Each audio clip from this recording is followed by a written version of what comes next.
আসসালামু আলাইকুম। আশা করি সবাই ভালো আছেন। আলহামদুলিল্লাহ আমিও ভালো আছি।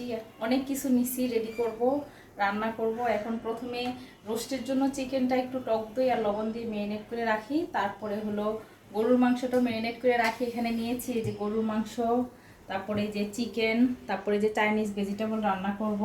সব কিছু গুছিয়ে নিয়েছি, এখন ম্যারিনেট করি, তারপর আস্তে আস্তে বসায় দেব। শুভ সকাল বন্ধুরা। সকালে ঘুম থেকে উঠি, রান্নার কাজে লেগে গেলাম। সবাই কেমন আছেন? গেস্ট আসবে তাই সারা রাত্রি সজাগ ছিলাম, গ্যাস চেক করছি, গ্যাস কালকে একদমই আসেনি। এখন দেখি গেস্ট আসবে, রান্না তো করতেই হবে, সেজন্য একদম এই যে এখানে রোস্টের জন্য চিকেন কেটে বেছে পরিষ্কার করে রেখেছি। এখন বরফ ছাড়লে এটা রান্না করব, কিছু করার নাই, রাইস কুকারই রান্না করতে হবে। এখানে গরুর মাংস আছে, এখানে মুরগি আছে, আর অনেক আইটেম রান্না করব। তো দেখতে থাকেন ভিডিওটা, আজকে কী কী রান্না করি। আর ভালো লাগলে অবশ্যই সবার সাথে শেয়ার করে দিবেন। আপুর ভিডিওগুলো যদি ভালো লাগে, এই তো সকাল থেকে রান্না বিসমিল্লাহ করে শুরু করে দিলাম।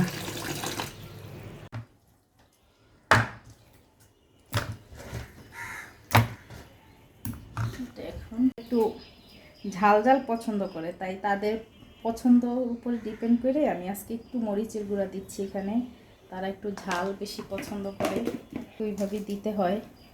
আর এখানে আমি টক দই দিয়ে দিচ্ছি। টক দই না, জাস্ট এটা মিষ্টি দই। এটা দিয়ে এটা একটু মাখাবো, দেখি রাইস কুকারে কতটুকু ফ্রাই করতে পারি। হালকা একটু ফ্রাই করলেও হবে। তারপরে মশলাটা কষায়া তারপরে দিয়ে দেব। কারণ আমি রোস্ট করলে এরকম মরিচের গুঁড়া দিই না, কিন্তু যাদের জন্য করছি তারা আবার একটু ঝাল পছন্দ করে, তারা এইভাবে রান্না করে, তাই তাদের মতো করে একটু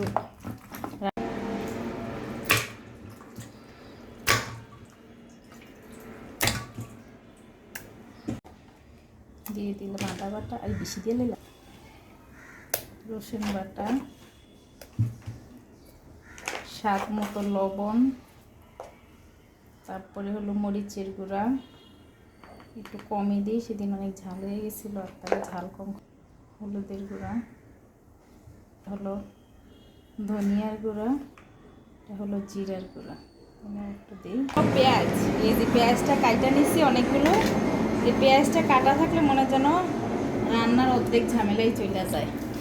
এবার এখন এটা একদম ভালো করে হাতে মেখে নিব। এইভাবে মাখিয়ে মাংস রান্না করলে না, এটার টেস্ট আসলে অন্যরকম আসে। রান্না করা কষা মশলা কষায় রান্নার এক টেস্ট, এটার অন্য টেস্ট। তবে এটা একটু ম্যারিনেট করে কয়েক মিনিট রাখতে পারলে, 20-30 মিনিট যদি রেখে দেন, তাহলে আর একটু বেশি ভালো হয়, যায় ভালো করে একটা সুন্দর প্রাণ আসে। এটা দেখেন, মাংসতে মশলাটা যাবে না, তাই আমি ফোড়ন দিয়ে মাংসটা কষাবো। থাক, দুইখান খাইলা।